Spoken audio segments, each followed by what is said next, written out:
moved as I have been hearing pieces of Heidi Joseph's words for us this evening.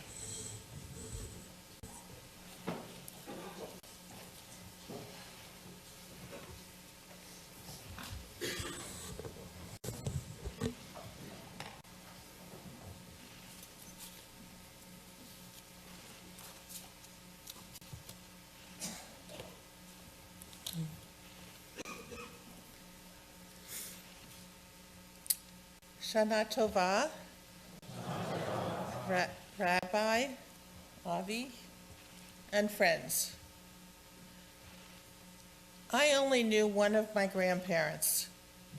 My grandmother was an amazingly strong woman. Her name was Miriam, but I always called her Grandma. She immigrated from Poland in 1906 with her family when she was very young, and she attended public school through 6th grade. She might not have enjoyed the benefits of a formal education, but she was one smart cookie. Her immigrant story was not unlike so many others.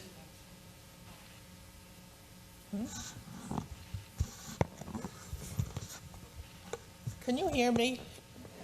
Okay, thank you. Her immigrant story was not unlike so many others who settled in the Lower East Side. She shared all kinds of stories with me and my sister while we were growing up. She fell in love and married a man who rode a scooter, and he had a small stand in the fish market. Together, they had 3 children. They worked very hard to make the fish stand successful and provide a good life for their family. The fish stand became a fish store, which became the center of our lives in so many ways. My grandmother kept a kosher home, attended services as often as she could. She worked 6 days a week, so it wasn't able to do it often. When my grandmother was only 36 years old, my grandfather died. Her inner strength, her tight-knit family, and guile helped her continue to lead a good life. Until I was well into my 30s, my grandmother hosted family and friends for the holidays. Her gefilte fish was the best. I watched her make it so many times. I wrote the recipe down. It didn't matter. It never tasted as good as when she made it.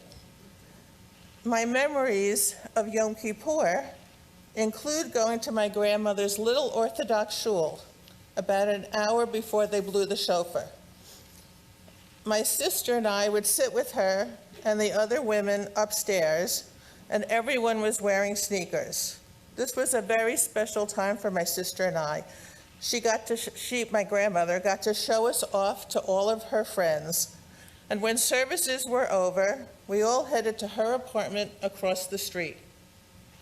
We were a family of 22, and it was not uncommon to have all of us and friends crowd into her apartment for holiday meals, whether it was for Seder, breakfast, or even birthday celebrations.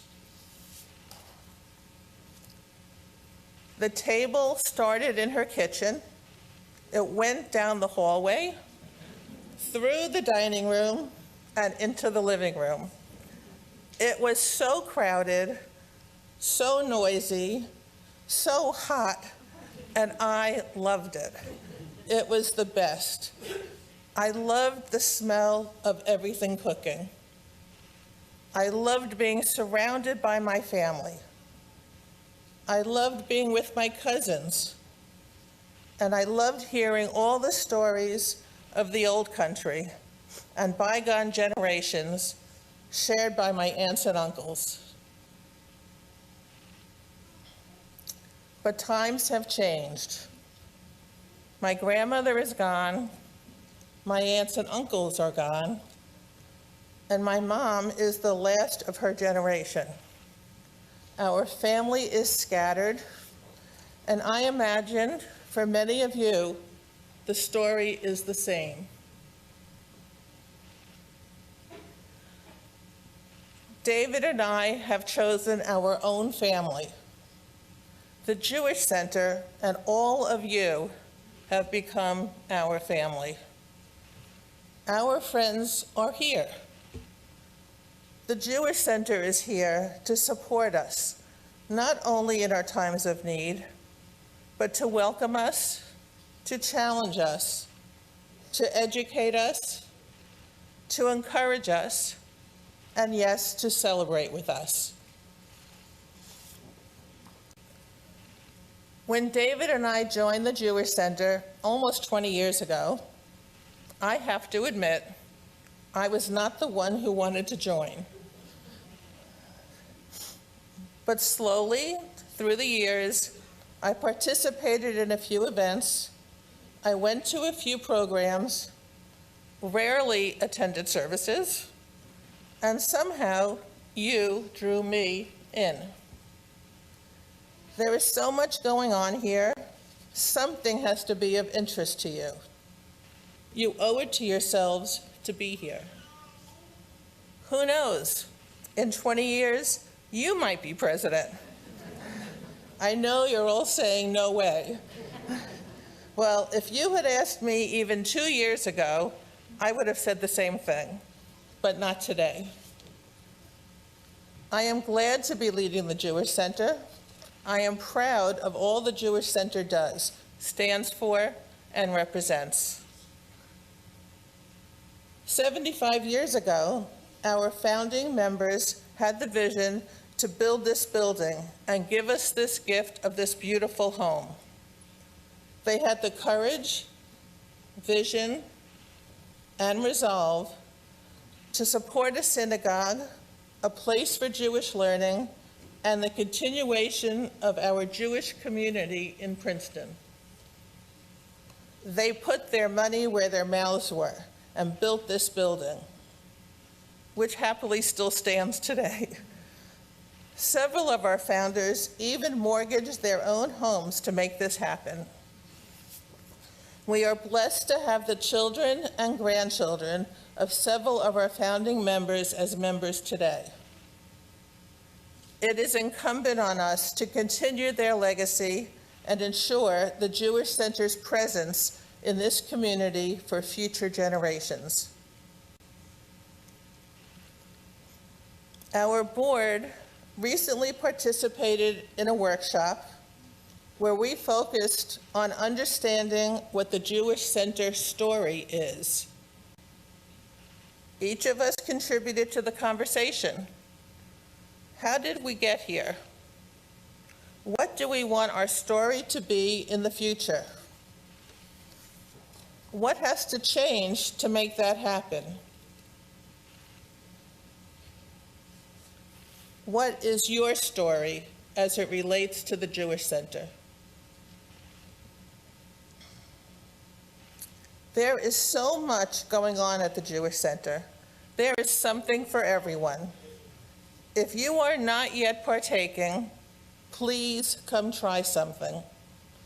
We run more than 800 services, programs, classes, workshops, lectures, clubs, study groups, and more throughout the year. We have a wonderful library. We have a fabulous kiddush. We offer coffee at our services. If there is something else that we can offer that you would be interested in, let me know. Let the rabbi know. Let the office know. We want you here often. Please join us. We have many wonderful things planned to mark our 75th year, our Diamond Jubilee. The Daffodil Project is a national program with a goal to install 1.5 million daffodils to commemorate the 1.5 million children killed in the Holocaust. I'm so happy to report that the Jewish Center recently received approval from Palmer Square for Princeton's first and only Holocaust memorial.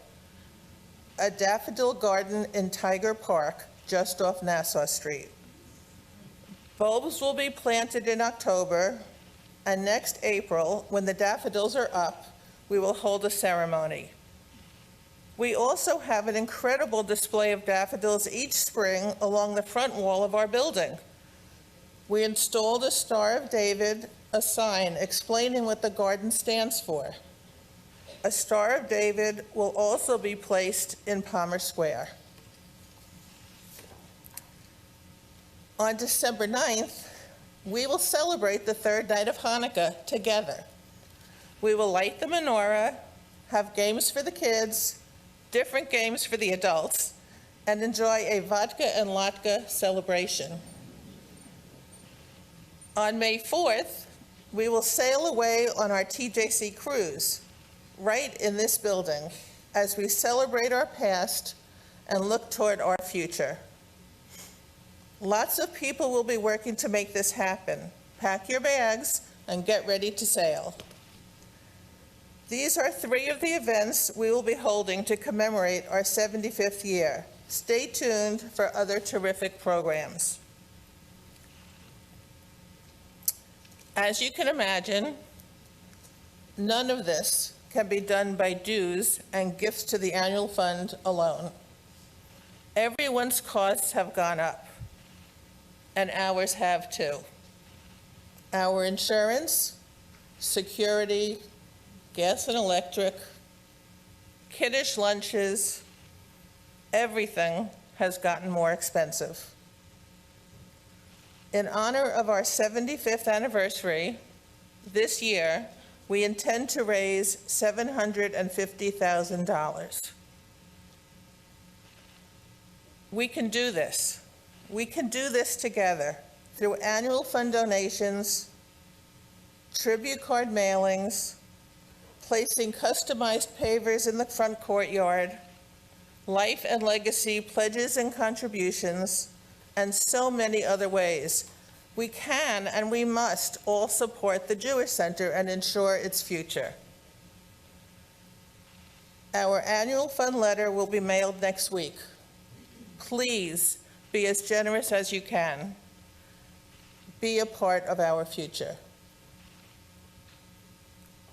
In appreciation of our past and in anticipation of our future, a big thank you to our volunteers, our school parents, the clergy, the staff, teachers, and our maintenance team for your part in making the Jewish Center a very special place to be.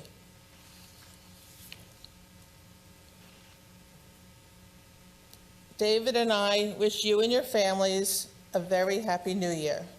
May it be written and may it be sealed that you have a new year that brings fulfillment and happiness, peace and good health, all of life's blessings.